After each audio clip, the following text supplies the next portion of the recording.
Mga pagbasa ng mga salita ng makapangyarihang Diyos. Ang mga responsibilidad ng mga leader at manggagawa. Ang mga responsibilidad ng mga leader at manggagawa, 27. Sa iglesia, may ilang tao rin na mga Hudas at palagi nilang sinusubukang magtanong tungkol sa kung magkano ang perang mayroon ang sambahayan ng Diyos at kung sino sa iglesia ang may pinakamalalaking handog. Sinasabi ng iba sa kanila, hindi pwedeng sabihin sa iyo ang usaping ito. Hindi magiging kapaki-pakinabang sa iyo ang malaman ito. At bukod pa rito, ang usaping ito ay hindi isang bagay na dapat mong itinatanong. Pagkarinig nito, nagiging mapanlaban sila at sinasabing, lahat kayo ay nagbabantay laban sa akin. Minamaliit ako. Hindi ako tinatrato bilang isa sa mga kapatid.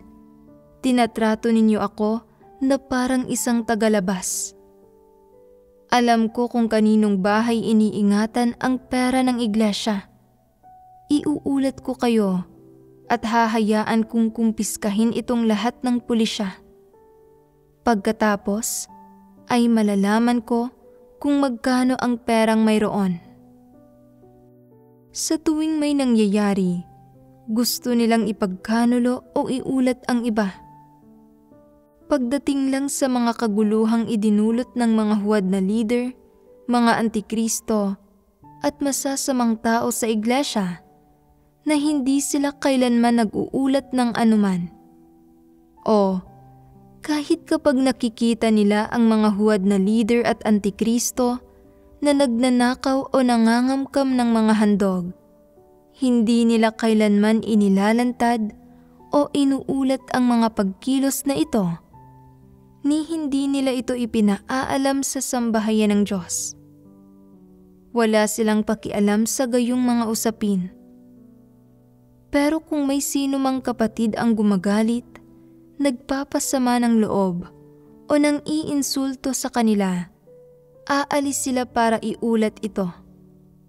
O kung may ilang pagsasaayos ng gawain sa sambahayan ng Diyos na hindi naaayon sa mga kuro-kuro nila, na nagdudulot sa kanila ng kahihiyan o naglalagay sa kanila sa mahirap na sitwasyon, nagsisimula silang mag-isip, iuulat kita. Sisiguraduhin kong mawawala sa iyo ang posisyon bilang leader ng iglesia. Sisiguraduhin kong mabibigo ang gawain ng iglesia. Sisiguraduhin kong babagsak ang iglesia. Kita ninyo? Gusto nilang iulat ang leader ng iglesia kahit dahil dito. Sa ilang iglesia, napipili ang ilang tao na angkop sa paggawa ng tungkulin sa ibang bansa. Pinahihintulutan ito ng mga pampamilya at pangpersonal na kalagayan nila. Natutugunan nila ang mga kinakailangan ng sambahayan ng Diyos at sumasang-ayon ang lahat ng kapatid. Kapag nakikita ito ng mga taong iyon na mga Hudas, iniisip nilang, hindi kailanman nangyayari sa akin ang gayong magagandang bagay. Dapat ko kayong iulat. Sasabihin ko sa pulisya na may partikular na mga tao sa aming iglesia ang pupunta sa ibang bansa para gawin ang tungkulin nila. Sisiguraduhin kong hindi kayo makakaalis ng bansa. Ipaaaresto ko kayo sa malaking pulang dragon o ipasa sa ilalim ko kayo sa pagmamatsyag ng gobyerno para hindi man lang kayo makauwi sa inyong bahay. Basta't hindi makaalis ng bansa ang mga kapatid, nasisiyahan sila. Ano sa tingin ninyo? Hindi ba't mas malala pa ang kalikasan ng mga kilos ng gayong mga tao kaysa sa yaong mga minsanang nanggugulo at nanggagambala? Ang ganitong uri ng tao ay isang malaking problema. Wala silang may takot sa Diyos na puso at hindi talaga sila natatakot sa Diyos. Ano man ang sitwasyon o dahilan, basta't hindi naaayon sa kagustuhan nila ang mga bagay-bagay, gusto nilang iulat ang iglesia at ipagkanulo ang mga kapatid. Mga dyablo sila. Kapag natutuklasan ng iglesia ang gayong mga tao, dapat paalisin o patalsikin ang mga ito sa lalong madaling panahon para maiwasan ang problema sa hinaharap. Kung hindi ito pinahihintulutan ng kasalukuyang kapaligiran o kung hindi pa angkop ang mga kondisyon, dapat silang mahigpit na matyagan, pangasiwaan at bantayan. Kapag pinahihintulutan ng mga kondisyon, ang mapapanganib na individual na tulad nito ay dapat talagang hindi pagtimpian. Paalisin o patalsikin sila ng maaga at sa lalong madaling panahon. Huwag hintayin hanggang ipagkanulo nila ang iglesia at magdulot ng mga kahihinatnan bago kumilos. Kapag ginawa nila ito at humantong ito sa mga tunay na kahihinatnan, magiging malaki ang mga kawalan. Sino ang nakakaalam kung ilang kapatid ang mawawala ng tahanang mababalikan o maaaresto at makukulong pa nga? Maraming kapatid ang maaaring hindi na magawa ang tungkulin nila o makapamuhay ng buhay iglesia. Magiging hindi lubos maisip ang mga kahihinatnan. Kaya, kung bilang mga leader at manggagawa, matutuklasan ninyo ang mga tao na mga hudas sa iglesia, dapat ninyo silang paalisin o patalsikin sa maagap na paraan. Kung bilang isa sa mga kapatid, matutuklasan mo ang gayong mga tao, dapat mong iulat ang mga ito sa mga leader at manggagawa ng iglesia sa lalong madaling panahon. Ang usaping ito ay may kinalaman sa seguridad ng mga kapatid sa iglesia, pati na rin sa seguridad mo. Huwag isiping, hindi pa naman talaga sila nakagagawa ng anumang pagkakanulo, kaya hindi ito isang malaking usapin. Nagsasalita lang sila dala ng kasalukuyang galit. Nagagalit ang lahat. May ilang tao, kapag galit, ay pwedeng makapagsabi ng ilang masakit na salita, bahagyang magmaktol, o maging negatibo ng ilang araw. Pero hanggat mayroon silang may takot sa Diyos na puso, natatakot sa Diyos sa puso nila, at may kaunting konsensya at katwiran, pati na rin ang ilang pangunahing limitasyon sa pag-asal, hindi sila kailanman gagawa ng mga bagay na makapipinsala sa iba, anuman ang mangyari. Gayunpaman, iba ito para sa iyong mga likas na hudas. Kaya nilang iulat ang iglesia at ang mga kapatid agad-agad nang walang pag-aalinlangan. Palaging gustong gamitin ang mga persa ni Satanas para bantaan ang mga kapatid at ang iglesia para makamit ang mga layo nila. Ang mga taong ito ay kaalyado ng masasamang demonyo. Wala silang mga batayang limitasyon pagdating sa pag-asal, kaya dapat maging lalong mapagbantay kapwa ang mga leader ng iglesia at ang mga kapatid hinggil sa mga may kakayahang iulat ang iglesia agad-agad nang walang pag-aalinlangan. Kung may sino mang makatutuklas sa gayong mga tao na hindi makatwiran, sadyang mapanggulo at hindi tinatabla ng katwiran, dapat kaagad niyang iulat ang mga ito sa mga leader at manggagawa. At pagkatapos ay obserbahan at pangasiwaan ang mga ito. Kung matutuklasan ng mga leader ng iglesia ang gayong mga tao, dapat magkaroon sila ng isang plano para pangasiwaan at lutasin ang sitwasyon sa lalong madaling panahon. Dapat nilang protektahan ang mga kapatid at protektahan ang buhay iglesia at ang gawain ng iglesia mula sa pamiminsala at panggugulo ng gayong mga individual. Huwag ipagpalagay na kapag sinabi ng gayong mga tao na iuulat nila ang iglesia o ang mga kapatid na isang bagay lang ito na nasabi dala ng galit noong sandaling iyon at kaya hindi ka na mag-iingat laban sa kanila. Sa totoo lang, ang katunayang madalas nilang sinasabi ang gayong mga bagay ay nagpapatunay na ang ideyang ito ay nasa isipan na nila. Kung ganito sila mag-isip, kaya nilang isagawa ito. Minsan, matapos sabihing iuulat kita, pwedeng hindi nila ito gawin, pero sino ang nakakaalam kung kailan talaga nila pwedeng ituloy na gawin ito? Kapag ginawa nila ito, magiging hindi lubos maisip ang mga kahihinatnan. Kaya, kung palagi mong tinatrato ang mga salita nilang iuulat kita bilang isang bagay na nasabi lang dala ng galit, mangmang at hangal ka. Nabigo kang kilatisin ang diwa ng kanilang pagkatao sa pamamagitan ng mga salitang ito at ito ay isang pagkakamali. Pwede nilang sabihing iuulat kita para bantaan ang iba agad-agad nang walang pag-aalinlangan. Ito ay ganap na hindi isang simpleng galit na pahayag. Ipinapakita nito na mayroon silang kalikasan ni Judas at wala silang mga batayang limitasyon pagdating sa pag-asal. Anong uri ba ng buhong ang isang tao na walang batayang limitasyon pagdating sa pag-asal niya? Ang uri na walang konsensya at walang pagkamakatwiran.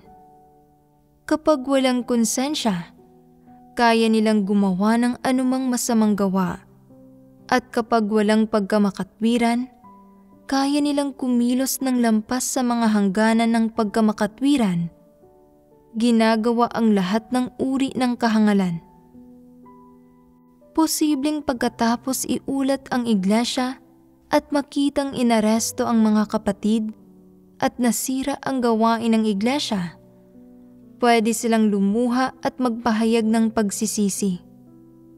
Pero ang mga hindi makatwiran at sutil na mapanggulong mga taong ito ay kumikilos ng walang pagkamakatwiran. Kapag nahaharap sa isang katulad na sitwasyon sa hinaharap, iuulat pa rin nila ang iglesia. Hindi ba't ipinakikita nito ang isang problema sa kanilang kalikasan? Ito mismo ang kalikasang diwa nila. May ilang leader ng iglesia ang naniniwala pa rin na ang sinasabi nila ay isang bagay lang na nasabi sa isang sandali ng pagkagalit at na hindi masama ang kalikasan nila. Akala ng mga ito na hindi ito isang natural na pagbubunyag ng pagkatao nila at hindi kumakatawan sa pagkatao nila. Mali ba ang pananaw na ito? Kahit hindi sila karaniwang nagpapakita ng pag-uugali na ubod ng samang karakter, ang katunayang madalas nilang sinasabi na iuulat nila ang mga kapatid at na ang kaliit-liitang bagay na makapagpapasama ng loob nila ay pwedeng mag-udyok sa kanila para isiping iulat ang mga ito ay sapat na para patunayang mababa at ubod ng sama ang karakter nila at na hindi sila mapagkakatiwalaan. Ang gayong mga tao ay walang konsensya o katwiran. Kumikilos sila paano man nila gustuhin. Ginagawa ang anumang gustuhin nila batay sa sarili nilang mga interes at kagustuhan nang walang anumang mga limitasyon ng konsensya. Ang gayong mga tao ay dapat pangasiwaan sa pamamagitan ng pagpapaalis at hindi sila kailangang pakitaan ng kaluwagan dahil hindi sila mga bata. Mga nasa hustong gulang sila at dapat na alam nila ang mga kahihinatnan ng pag-uulat nila ukol sa mga kapatid at sa iglesia. Alam na alam nilang ito ang pinakamalupit na hakbang, ang pinaka-epektibong hakbang. Nakikita nila ito bilang kanilang alas, ang pinakamainam na paraan para maghiganti sa mga kapatid at sa iglesia. Sabihin mo sa akin, hindi ba't masasamang dyablo ang gayong mga tao? Kaya, bakit magpapakita ng kaluwagan sa masasamang dyablo? Kailangan mo pa bang hintayin na makita silang hayagang itinuturo sa malaking pulang dragon ang mga kapatid at ang mga pamilyang nagpapatuloy bago mo kilalanin na mga Hudas sila? Sa oras na makita mo ang mga katunayang ito at matukoy ang mga ito, magiging sobrang huli na. Sa katunayan, nalantad na ang kalikasang diwa nila sa sandaling nagsimula silang magsisigaw tungkol sa pag-uulat sa iglesia. Kapag nahaharap sila sa ilang issue, huwag hintaying kumilos sila para kilatisin at paalisin sila.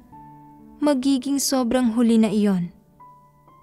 Kung walang sino man, maging leader ng iglesia o kapatid, ang nakarinig sa kanilang magsalita tungkol sa pag-uulat ukol sa mga kapatid at walang sino man ang nakakikilala sa kanila ng mabuti. At kapag napukaw ang galit o napasama ang loob nila ng isang tao, ay iniuulat nila ito, kaya walang magawa ang mga kapatid, kundi ang magtago at umiwas sa panganib. At ang ilan na gumagawa ng tungkulin nila ay kailangang mabilis na lumipat ng lugar. Kung ganoon, sa gayong sitwasyon, hindi mo masisisi ang mga kapatid sa pagiging hangal at hindi makakilatis sa kanila.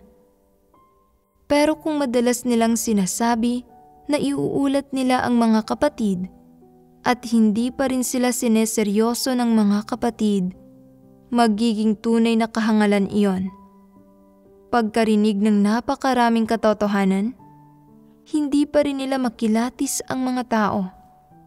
Hindi ba't magulo ang isip nila?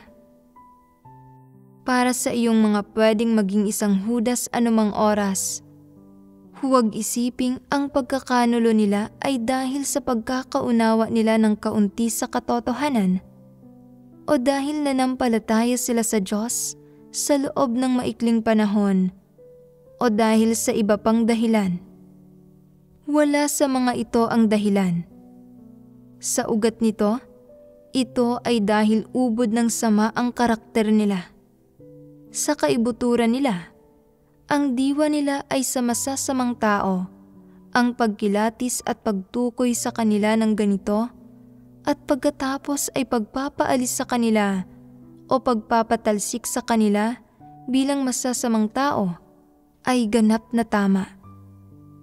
Ang paggawa nito ay nagpoprotekta sa mga kapatid at kasabay nito ay nagpoprotekta rin ito sa gawain ng iglesia mula sa pagkapinsala. Responsibilidad ito ng mga leader at manggagawa ng iglesia. Sa makatwid, dapat na agad na magbantay ang mga leader at manggagawa laban sa gayong mga tao at pangasiwaan ang mga ito.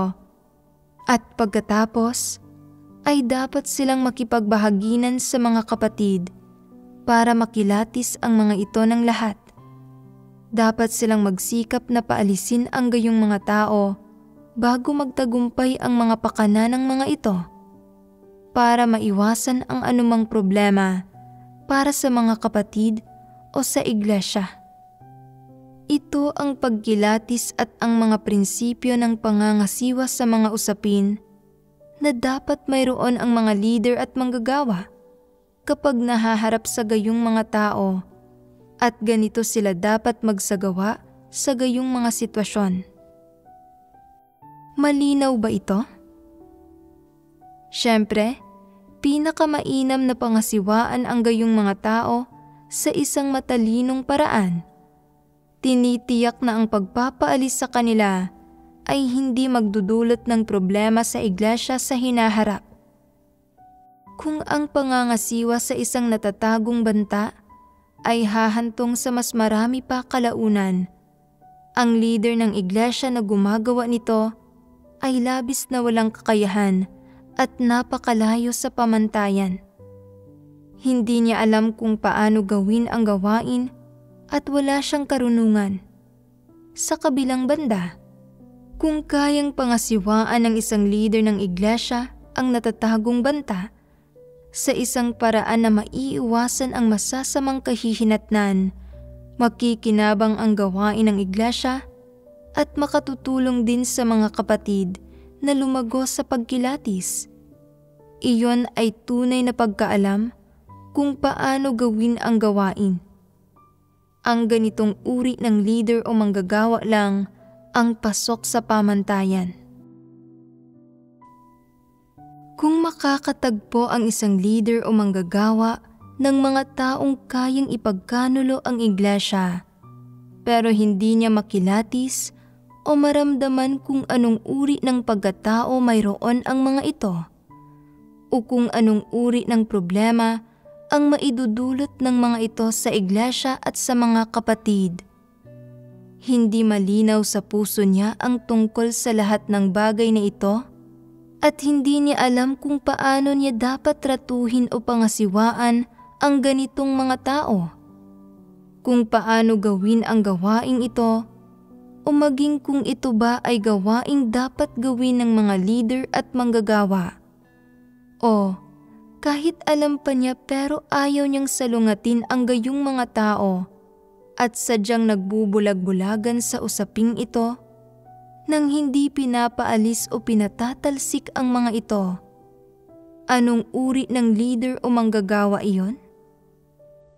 Isang huwad na leader o manggagawa. Hindi siya pasok sa pamantayan bilang isang leader o manggagawa. Sa isang banda, hangal niyang sinusubukang tulungan ang lahat.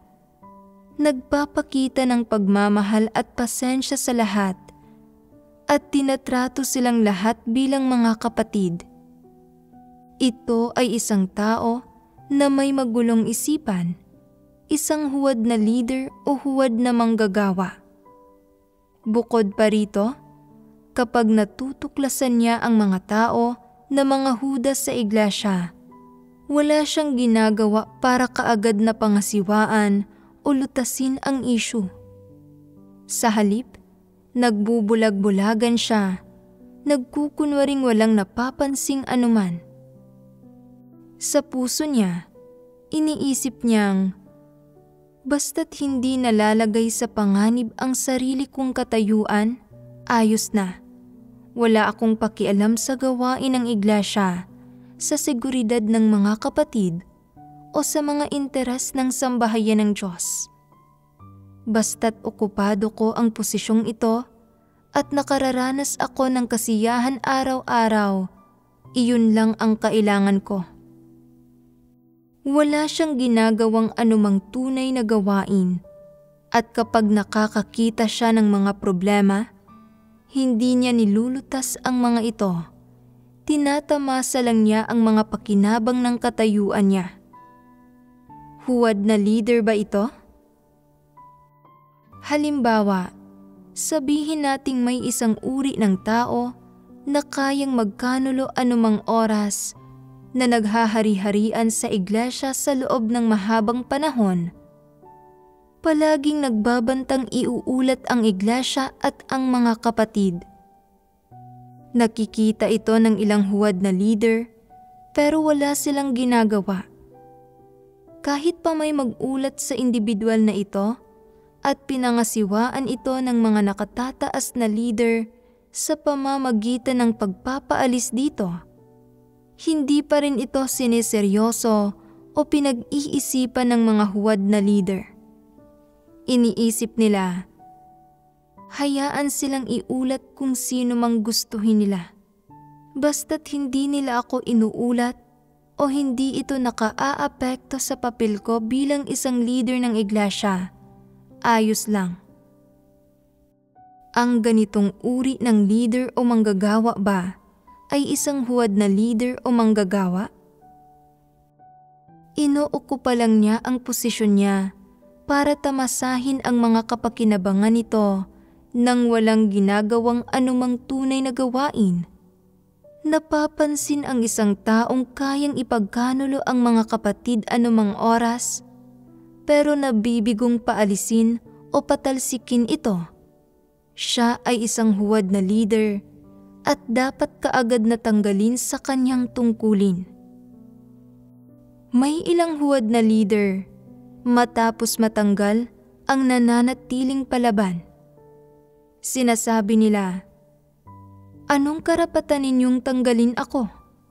Dahil lang ba sa hindi ko pinaalis ang taong iyon? Hindi ba matatapos ang issue kung kayo na lang mismo ang nagtanggal sa kanya?" Bukod pa rito, sinabi lang niya na iuulat niya ang mga kapatid. Hindi naman niya talaga ito ginawa. At wala naman siyang idinulot na anumang kaguluhan sa iglesia. Bakit siya pangangasiwaan? Pakiramdam pa nga nila na sobrang naagrabyado sila. Wala silang ginagawang anumang tunay na gawain.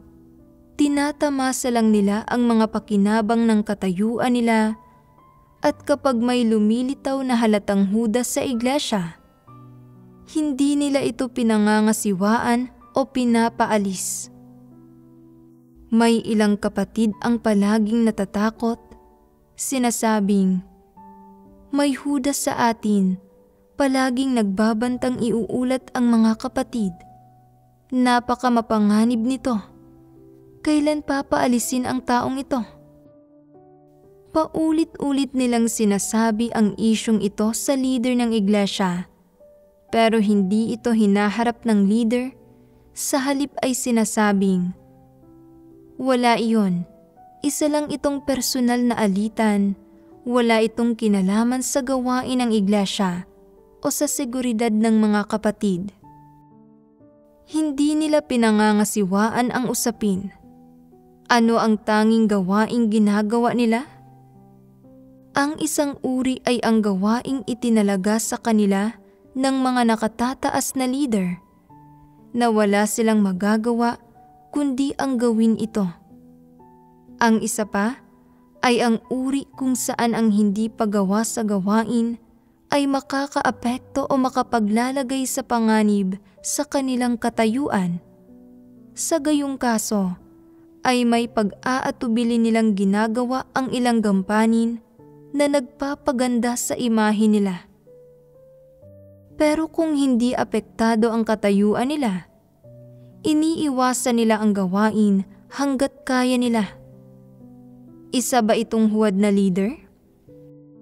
Kapag talagang nahaharap sa isang partikular na kapaligiran o sa pagkakaaresto, sila ang unang tumatakbo para magtago.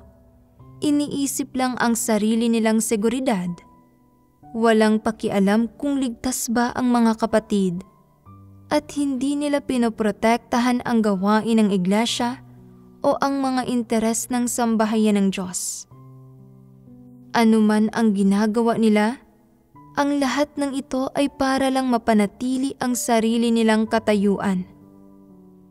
Basta't hindi sila tinatanggal ng ang itaas at basta't iboboto pa rin sila ng mga kapatid sa susunod na halalan at mananatili silang leader, may pag-aatubili nilang gagawin ang ilang gawain.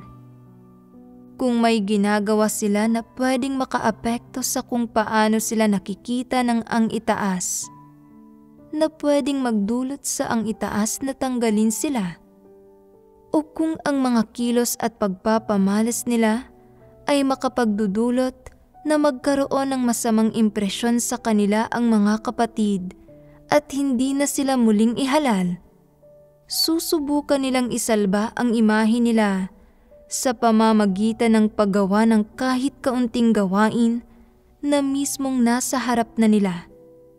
Sa ganitong paraan, makapagpapaliwanag sila sa mga nasa itaas at ibaba nila.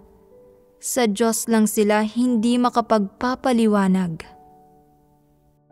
Pagpapakitang tao lang ang lahat ng ginagawa nila. Hanggat hindi sila tinatanggal ng mga nakatataas na leader at patuloy silang sinusuportahan ng mga kapatid, nakokontento na sila.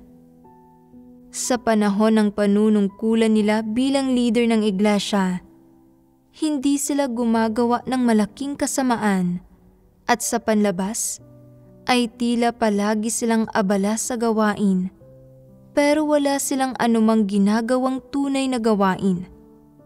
Lalo na kapag nakikita nila ang masasamang tao na gumugulo sa iglesia, wala silang ginagawa. Takot silang mapasama ang loob ng masasamang taong ito, kaya't sinusubukan nilang mapahinahon ang mga ito at makipagkasundo sa mga ito hanggat maaari. Hinahangad lang na mapanatili ang pagkakasundo. Ayaw nilang salungatin ang sinuman kahit pag ginugulo ng mga taong ito ang gawain ng iglesia o pinagbabantaan ang seguridad ng mga kapatid. Wala silang ginagawa. Ito ay isang huwad na leader sa pinakatunay na kahulugan ng salita. Para sa mga huwad na leader na hindi gumagawa ng tunay na gawain, kung paulit-ulit silang pinapaalalahanan ng mga kapatid, hinihingi sa kanilang lutasin ang mga problema, at wala pa rin silang ginagawang tunay na gawain, hindi nilulutas ang mga tunay na problema, at hindi itinatama ang mga pagkakamali, dapat ninyo itong iulat pataas. Kung hindi tinutugunan ng mga nakatataas na leader at manggagawa ang issue, dapat kayong mag-isip ng anumang posibleng paraan para tanggalin ang mga huwad na leader na ito. Sa katunayan, nasabi ko na ang mga salitang ito sa loob ng maraming taon, pero karamihan sa mga tao sa ibaba ay mga alipin na mas pipiliing magdusa ng kaunting personal na kawalan at magtiis ng kaunting pinsala kaysa sumalungat ng iba. Ano man ang sitwasyon, sila ay palaging walang pinipiling panig at kumikilos bilang mga mapagpalugod ng mga tao, hinding-hindi sumasalungat sa kanino man. Ano ang kapalit ng hindi pagsalungat sa mga tao? Ito ay ang pagsasakripisyo sa gawain at mga interes ng sambahayan ng Diyos na nagdudulot sa pagkapinsala ng mga interes ng sambahayan ng Diyos at panggugulo sa mga kapatid. Kung hindi mapapangasiwaan ang masasamang tao, marami sa mga gumagawa ng tungkulin nila ang maaapektuhan. Hindi ba't katumbas ito ng pagiging apektado ng gawain ng sambahayan ng Diyos? Kapag naapektuhan ang gawain ng sambahayan ng Diyos, walang sino man ang nakararamdam ng pagkabalisa o pag-aalala. Kaya't sinasabi ko na karamihan sa mga tao ay nagsasakripisyo sa gawain at sa mga interes ng sambahayan ng Diyos para mapanatili ang pagkakasundo at magandang pakikisama sa iba. Iniiwasan nilang salungatin ang mga leader at ang mga kapatid.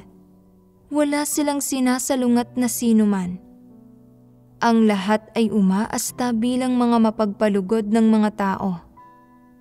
Ang pag-iisip nila ay, mabuti ka, mabuti ako, mabuti ang lahat.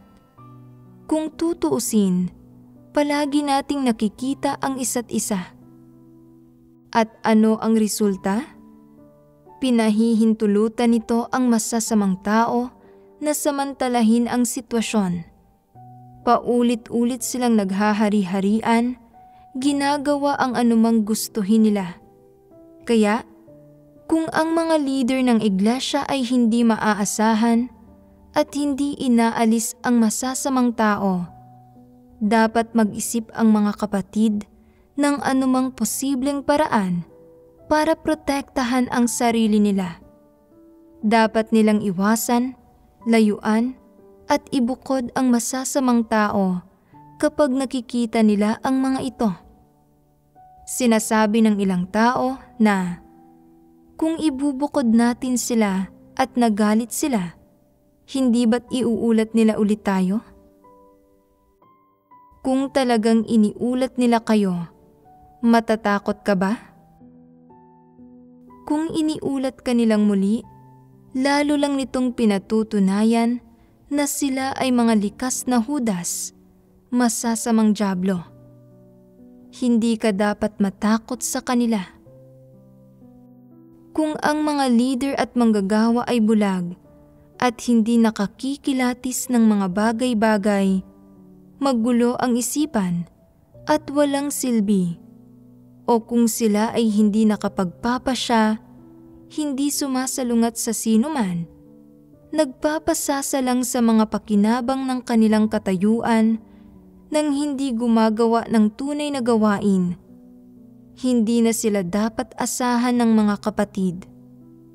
Dapat magkaisa ang mga kapatid para pangasiwaan ang masasamang tao at alisin ang mga Judas ayon sa mga prinsipyo.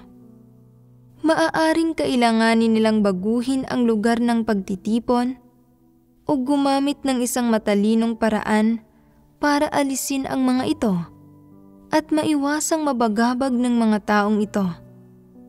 Ang pagtitiyak sa normal na paggana ng buhay iglesia at normal na pag-usad ng lahat ng gawain sa iglesia ay ang pinakamahalagang bagay. Kung ang isang leader ng iglesia ay gumagawa ng tunay na gawain, may sapat na kakayahan at talagang mabuti rin ang kanyang pagkatao, basta't isinasagawa niya ang gawain niya nang naaayon sa mga pagsasaayos ng gawain, dapat siyang sundin ng lahat. Kung hindi siya gumagawa ng tunay na gawain, hindi siya dapat pakitunguhan o asahan.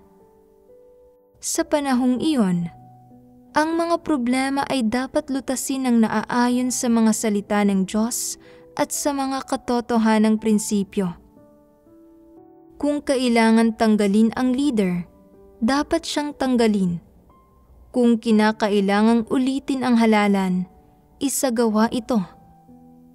Kung hindi pinoprotektahan ng huwad na leader na ito ang mga interes ng sambahayan ng Diyos, hindi tinitiyak ang seguridad ng kapaligiran kung saan ginagawa ng mga kapatid ang kanilang tungkulin, at walang pakialam sa seguridad ng mga kapatid, hindi siya pasok sa pamantayan. Siya ay walang kakayahan, isang malaking piraso lang ng basurang walang silbi. Hindi dapat makinig ang mga kapatid sa kanya o magpapigil sa kanya. Ang sino mang mga leader at manggagawa na hindi kayang alisin ang mga Judas sa tuwing kinakailangan ay mga huwad na leader at huwad na manggagawa. Ang gayong mga huwad na leader at huwad na manggagawa ay dapat pangasiwaan sa paraang inilarawan sa itaas. Kung hindi sila kaagad na haharapin, ang lahat ng kapatid ay ipagkakanulo ng mga Judas at titigil ang iglesia sa pag-iral. Dito nagtatapos ang ating pagbabahaginan tungkol sa 8 pagpapamalas. Ang pagkakaroon ng kakayahang magkanulo anumang oras.